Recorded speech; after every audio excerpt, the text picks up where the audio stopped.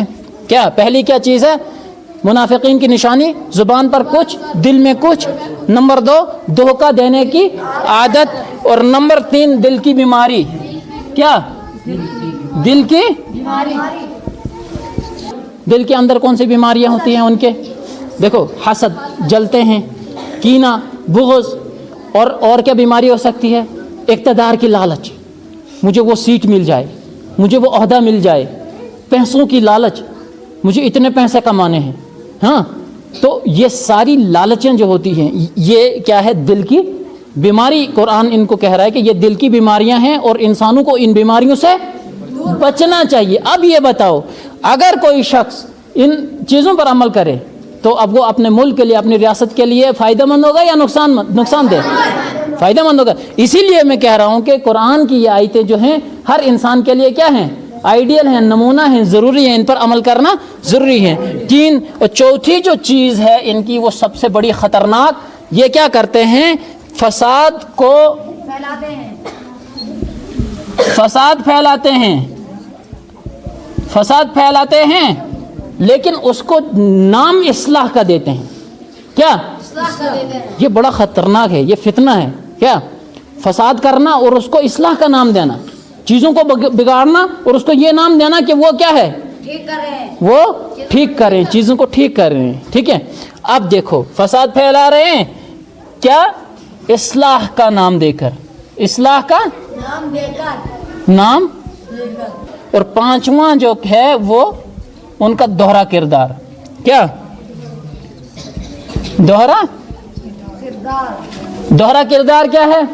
وہ